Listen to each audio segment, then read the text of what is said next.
Have you ever dreamed of becoming a full-time artist or creative? So many creative and sensitive and quiet people would love to quit the day job and be able to make a living from being creative, and not many of us actually figure it out. I'm one of the lucky ones. I have figured it out. I have a thriving business, and I'm not talking about my YouTube channel. I have a creative business called Foundations Revealed, which is now doing very well after 15 years. And I don't have a day job outside of that. I have figured out in my own way how to become a full-time artist. And I would like to share my secrets.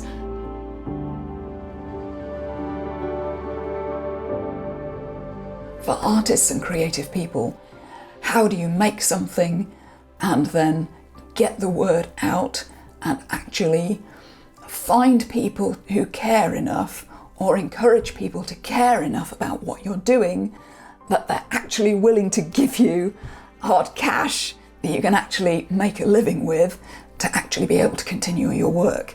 So I have learnt how to do this from my mentor, Jeff Walker. And since he has a new book out at the moment, he is giving interviews. So I thought I might bring him onto my channel so that he can give you a bit of encouragement too. So good afternoon, Jeff. Hey, Kathy, it's great to be here. So I would love to introduce you to my audience because among creative people like me, there are lots of misconceptions about what it is like to run a business, what that really involves. So most people see a successful business person and they think that it was a talent they were born with. So they're naturally this big extroverted character who was a born salesperson who's really good at networking. But this is not your story at all, is it? Do you want to just give us an insight into your story and how you got started? Yeah, I'm introvert here, self-confessed introvert here, not a natural salesperson, never sold anything in my life, had no marketing experience. I was a stay-at-home dad. And this is an old story. It goes back into the early and mid-90s. I was working in the corporate world. I was not terribly successful there. I felt like the round peg in a square hole, just did not fit in, couldn't figure it out. And my wife was basically became pregnant with our first child. He was born, and when he was about a year old, my wife was going to school. She graduated from school as an engineer and got a good job, but we wanted someone to be home with our son. And since things were not going well for me in the corporate world, I left my job. And so I was home. I was the primary care provider. That's the term we use now. Back then, they just called me Mr. Mom. And this wasn't because we were financially, that I'd sold my .com and I made $30 million. Times were really tight. We were scraping by one income. Like I said, my wife had a good job, but it was one income. This wasn't fleeting. It went on for several years. And after a few years later, then we had our daughter. And so now I was home with two young children. At some point, we just realized that we just needed that we were just scraping by. We needed to make some money, some additional money. So I was like, what can I do to contribute $10,000 a year to the family's income so that we'd have a little bit of breathing room? And so what I did was I started publishing a newsletter, an online newsletter about the stock market. And there's a big, long backstory in how I came up with this idea. But at that point, I just started twice a month sending out an email newsletter. The first newsletter went out to everyone that I knew that had an email address. This is 1996, so not everyone had an email address. The first email went out to 17 people, and it gradually grew through word of mouth. I had no credentials in the stock market. I had some expertise because I've been studying it, because I was passionate about it. It was something I was very interested in. So I went to the library and got out all the books. That's what the world was like back then. The internet wasn't what it is now. So I read all the books. I'd gone back and read the Wall Street Journal back literally 100 years and studied and studied and studied and studied just for my own interest. Mm-hmm. And I started publishing this newsletter. And it gradually grew through word of mouth.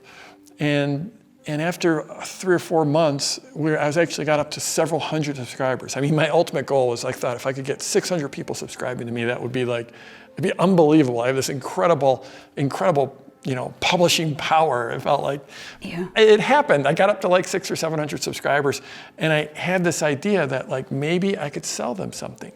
I came up with this idea for a paid version of the newsletter. It would come out more often. It would have better stuff, more stuff. It would be more in depth. It would be about a specific sub niche of the stock market. So I came up with this idea to publish this paid version of the newsletter.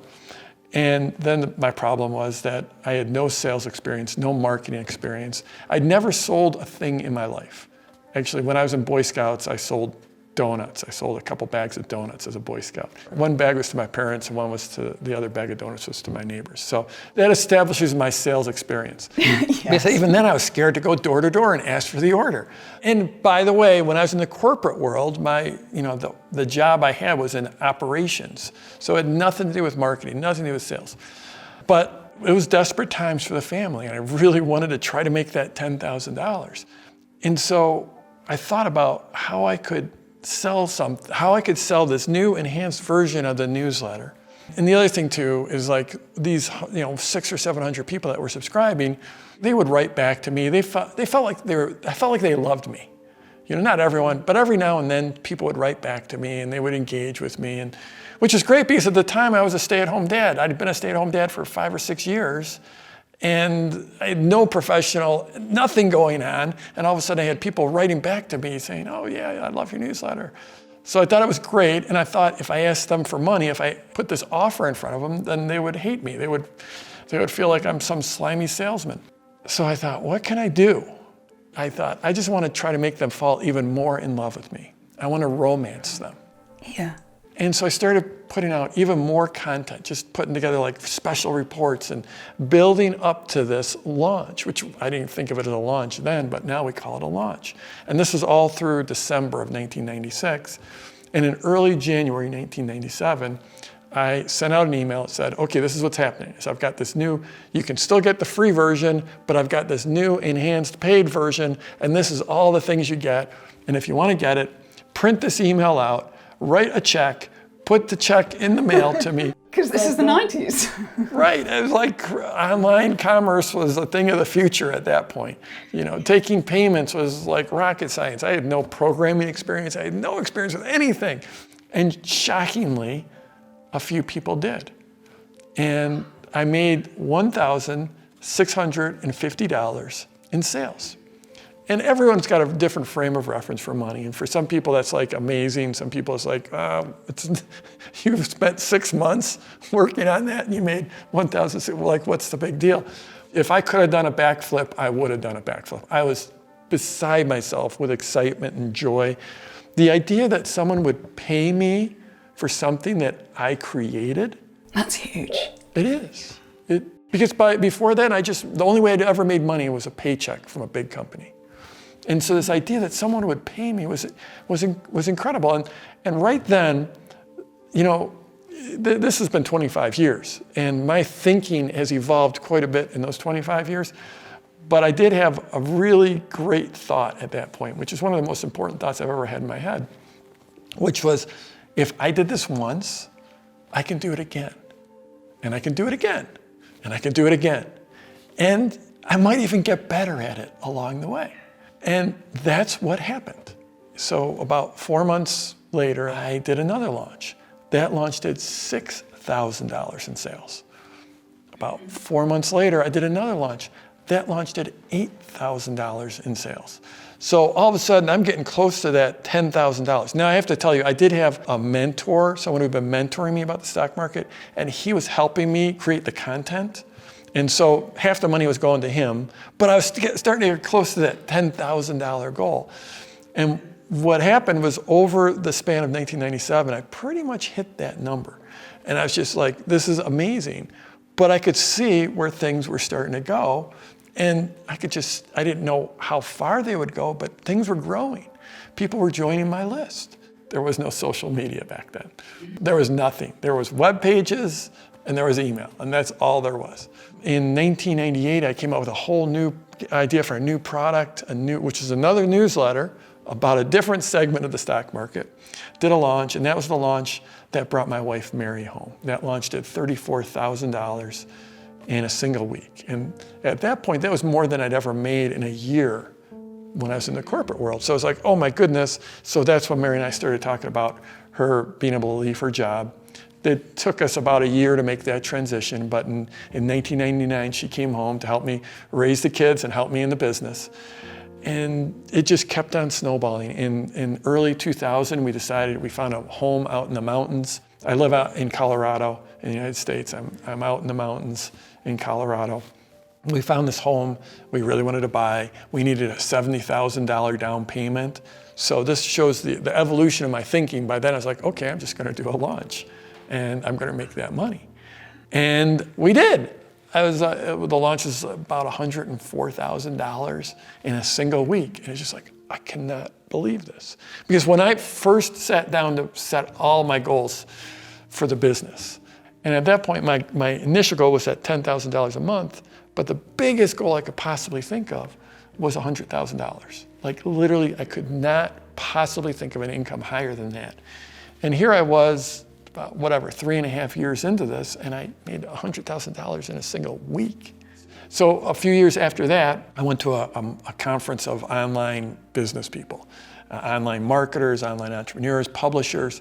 At that point, this was early 2000s, and I thought everyone was doing what I was doing.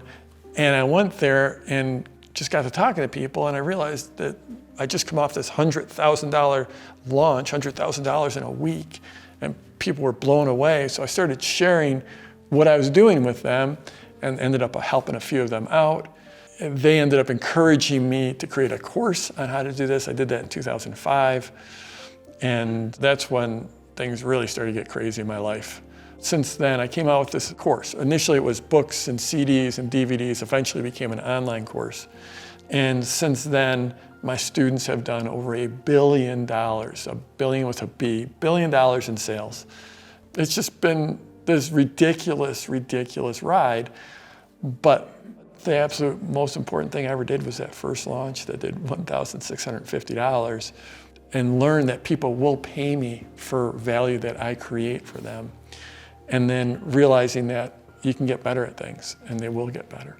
Yeah, that's an incredible story.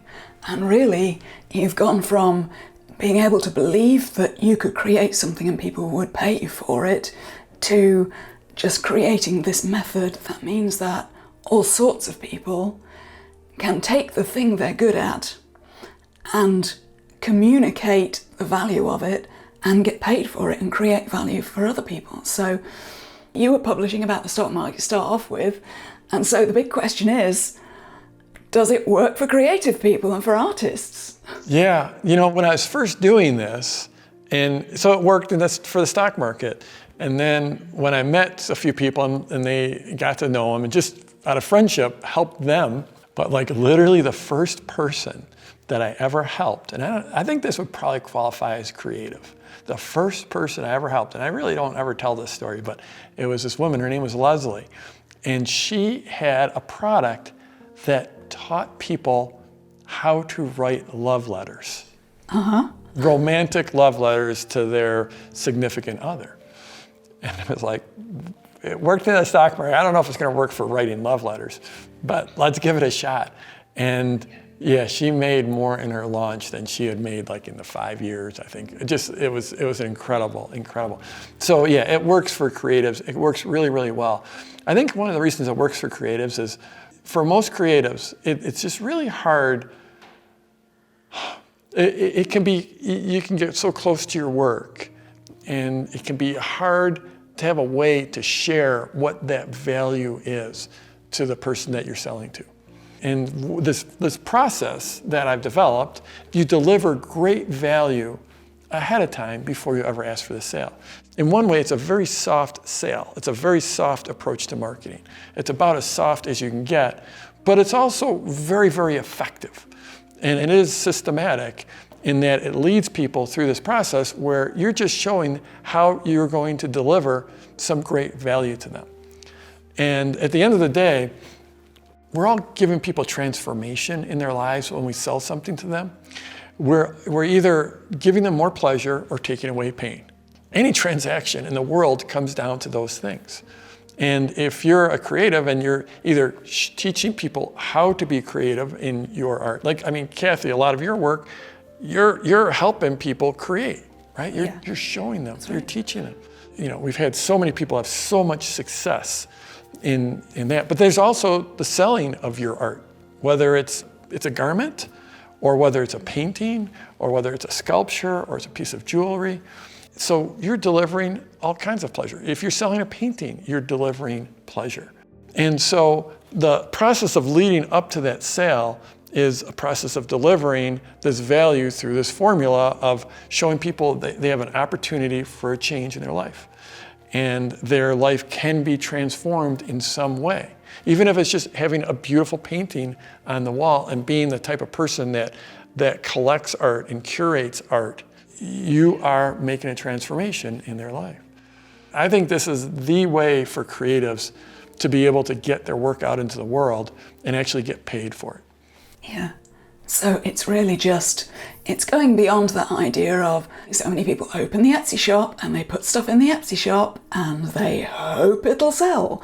But this is really about a lot of communication and romancing and teaching people about what you do and winning their trust before you ever try to sell anything, so that you create a relationship up front. Absolutely. You use the word hope, and a lot of people do use what I call hope marketing, where you think if you create something and you just put it out there, then people are just going to start buying it. There is just unlimited supply of whatever it is on Etsy. I mean, it's just unbelievable. But if you want to be able to stand out, then you're in the realm of marketing. And the marketing that I use, the marketing that's in this formula, isn't just like throwing up something and saying, buy my stuff, trying to yell louder. It's about developing a relationship with your prospect and really communicating how their life can really be enhanced if they get your product. And doing it through story and doing it through a sequence. So it's not just like one ad flying by that's saying, buy, buy, buy. It's more like, hey, come into my world. I've got something really cool to show you. Whether you buy from me or not, I'm going to deliver real value to you. And I'm going to take you on this journey. And at the end of the journey, then you're going to have the opportunity to buy from me.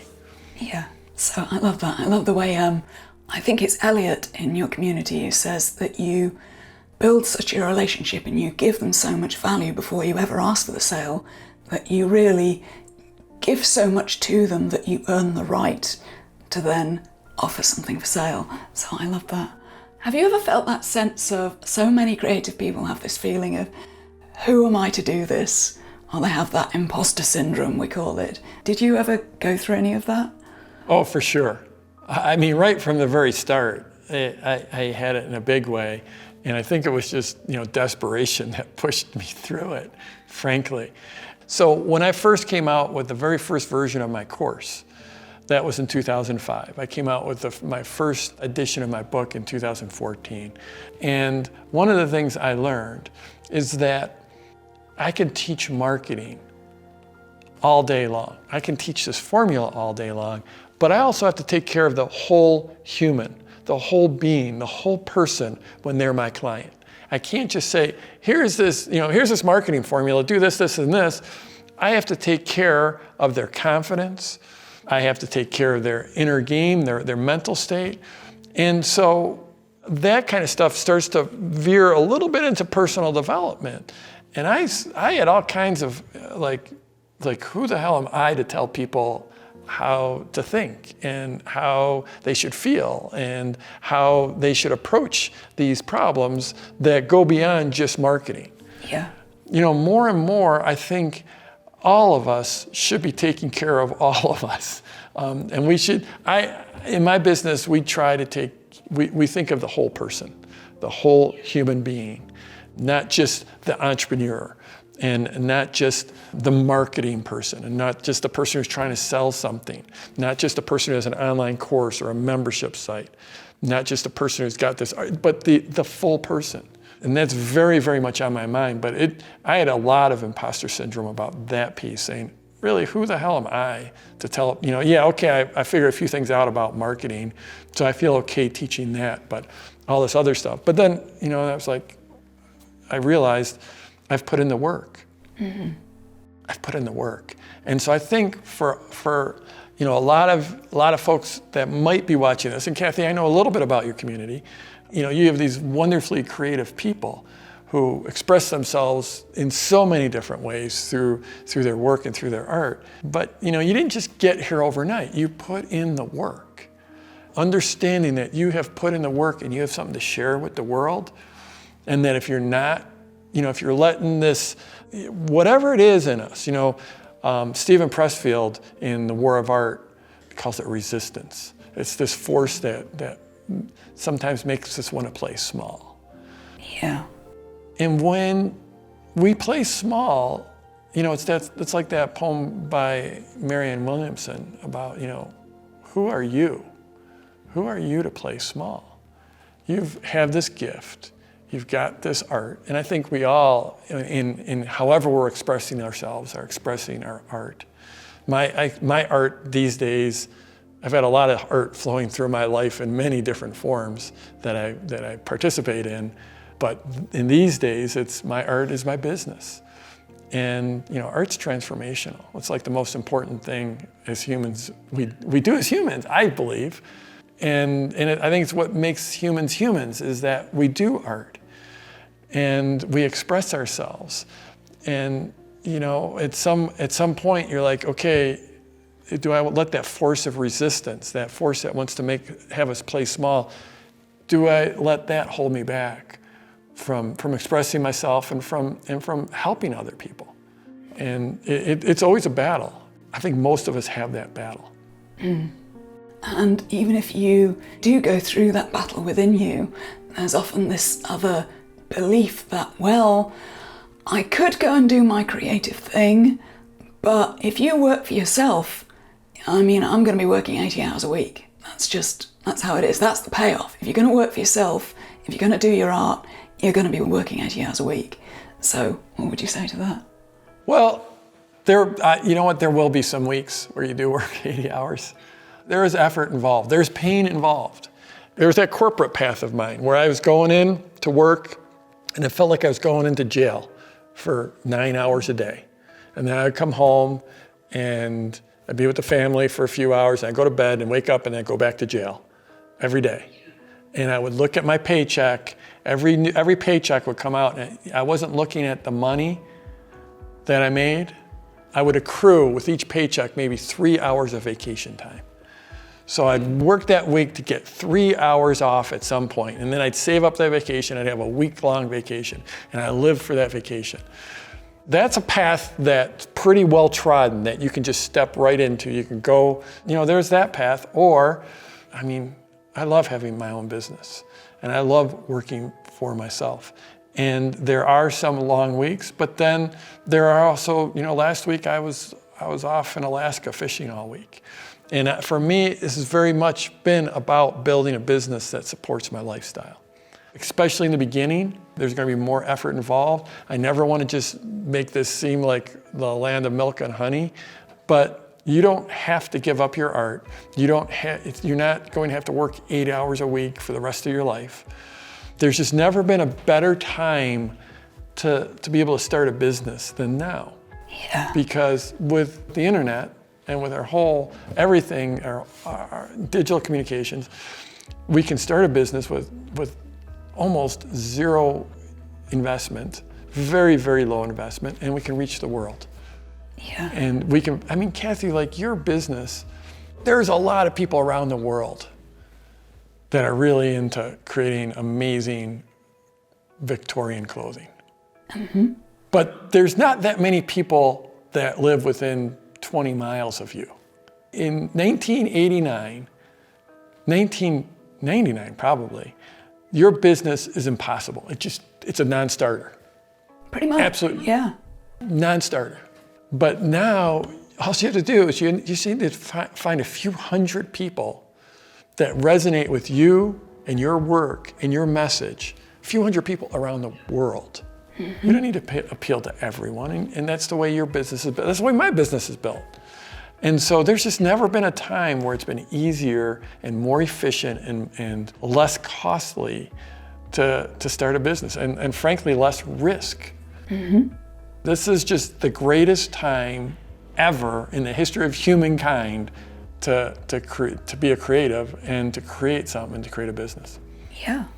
And it's also built my art that I do for myself, because the things I could make in the 90s when I had a small budget and not much time are very different from the kind of projects I'm able to do now. It's been something that's enabled my life rather than restricting it. You know, it's really set me free in a lot of ways. So, yeah. And how much better has your art become because you're teaching? Oh gosh, yeah. You learn by teaching. I really believe that. I'm not necessarily the one teaching all the time, but I've been able to hire the people I would like to be my teachers to teach in my membership so that I get to learn as well. So it's been a process of bringing people together. So if somebody is creative and they would like to do this and they're resonating with everything that you're saying, what should they do first? Because they might have that sort of kind of half-made Etsy shop. They might have a bit of a following on social media, but they're not really getting anywhere. So what's the first thing they should do? For 95% of the cases, I'm a huge fan of publishing, of continuing to develop your following, continuing to develop your audience. And if it's on social, then I would start to drive them over to an email list. Social is great because it allows you to be a publisher like that. Anyone with a phone can literally, a minute from now, have a post out so you can be a publisher. So I would start publishing. In publishing, it could be on social, it could be video, it could be written, I suppose it could be audio. It could be in any form, but you start publishing consistently, and you'll start to find your voice, you'll start to find your audience. And then as you do that, especially if you're doing it within social, then gradually drive them over to an email list. And the way you do that is, value in your publishing. And then, if you want to get even more value, go over to my website and get this, really cool report or really cool mini course or really cool something else. So you drive them over there. To get that, they put their email address in. And now you've started collecting email addresses, because email is far, far, far more powerful than social when it comes to actually driving actions. There's just no comparison. Once you start building up that email list, then you can put an email in front of anyone at any point whenever you want. Not everyone's going to open it, not everyone's going to click on it, but it's way more effective in driving action than a social media post will be. And so the first step is always to start publishing, start to develop that audience, start to find your voice, start to figure out what the audience really wants and what they react to, and then start to build an email list. Fantastic. Yeah, and that's what I do. Anybody who's following me knows I do all of this stuff, and I learned it all from you. So I already had my business, but it was struggling when I found you. And I found you just as you were publishing your book the first time, which was this one, which came out in 2014? 2014. And now you've just released a second edition. So this is really your manual, I think. This is not a paid promotion. This is nothing like that. I would have to declare it if it was. But this is really the manual you need to just get started that tells you how to do it. So I know there are people who have launched and have built businesses with just your book. And that you've got a paid coaching program, but the book really gives you everything you need, right? Yeah, that was my goal, was to put everything in the book. And with the new edition, one of the stories, I love to tell the stories of my successful students. In fact, I've got Kathy, here's Kathy's story right in here. I'm in it. In page 185, right there. But one of the stories here, the forward, I tell a story about Tiffany Alicia.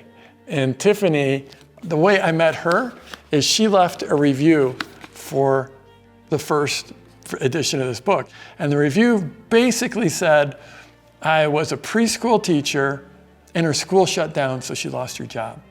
And then she went and created a business helping women with their personal finances. And she's built up an 8-figure business. So 8 figures means more than $10 million in sales.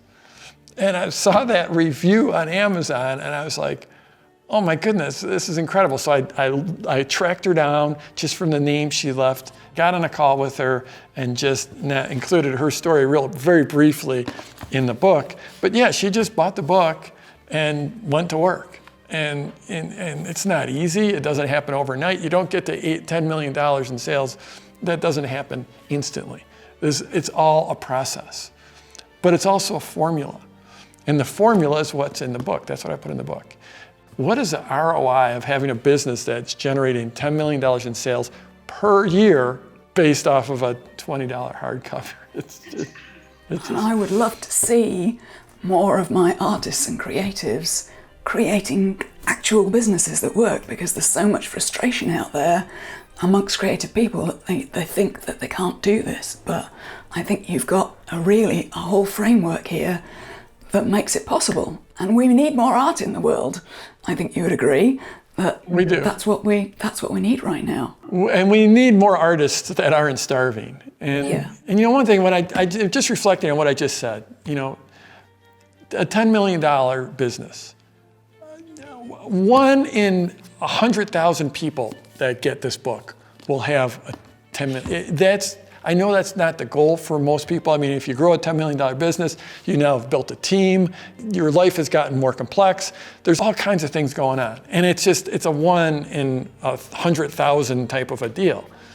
But if you could be an artist that gets paid well to create your art, that gets to focus on your art and have built up a community or an audience, a following of people that love what you're putting out and are eagerly looking forward to it when you put a new piece out or you create something new or a new line or a new course, that eagerly look forward to buying from you. And maybe you are making $10,000, which was my goal. Or maybe you're making $100,000. What I've put in here is this formula that has allowed people to achieve the life they want and play at the level they want. So you don't have to play at the $10 million level. You don't have to play at the $1 million level. You don't have to play at the $200,000 level. It doesn't matter. This is the way that you can communicate the value of your work to your audience and have them and create value in their lives, whether they buy from you or not, and have them look forward to you making an offer. And you can feel good about that offer and get compensated well. That's what this is about. Yeah. So what qualities do you think you need to succeed long term? I think the ability to put one foot in front of the other. And that may sound flippant, but where I see people get messed up is when they get in their head and they're like, I don't know what the 100th step is. I don't know what the step I'm going to take 2 years from now. In my community and all my teaching, I talk about baby steps. You just need to know what the next step is. What's the next step? And you do that, and then the next step, and the next step. And the ability to stick to something and just keep on moving forward, I think that's the number one thing. That is absolutely the number one thing. And that's probably one of the things that has impacted me most in your work, is just I have that in my head all the time. Whether it's in my business or in my sewing projects, it's always, and I think my audience have heard me talk about baby steps too. It's just as long as you can keep taking the baby steps that you'll get there.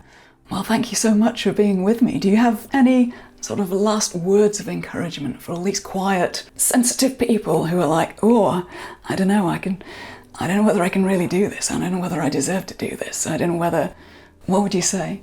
Well, it sort of refrains back to that, or the baby steps. Because when I started out, it was just about getting that first email newsletter out. That went out to 17 people. And when I say it went out to 17 people, there was actually, to show you where I was, it actually went out to 19 email addresses, because one of them was my second email address, and then one of them was my wife's email address. And I actually put those on the distribution list because I felt better about having 19 subscribers than 17 subscribers. Yeah. That's where my thinking was then. You know, I was just grasping at straws, but I'm just going to put this newsletter out there and then see what happens. And I went from there to now having this global audience, to publishing a book. The first edition of the book was a #1 New York Times bestseller, to having clients around the world, to literally having transformed the way business is done online, the way marketing is done online. If you've seen someone launch in a big way, they either learned from me or they learned from someone who learned from me. So I went from this person who was just so desperate for validation that I put essentially two email addresses that were in my own home just because it made me feel better, to being on, doing video, doing live broadcasts, being on stage in front of thousands of people. And it all got there. I had no grand plan. I just needed to move forward. And I took that first baby step. Yeah. I've had over 1 million people go through my free training. I've had tens of thousands of people go through my paid training. The first edition of this book sold hundreds of thousands of copies. This is a well-trodden path. You can have an online business. You can get paid for the work you do. You can get paid well for the work you do. Just take that first step and keep on taking those baby steps. Wonderful. Thank you so much, Jeff. Thank you for being with us. Thank you for encouraging so many people and making a creative life possible for me and for so many other people. I'm so glad you came to talk to me today. Thank you so much. You're welcome, Kathy. It's great being with you.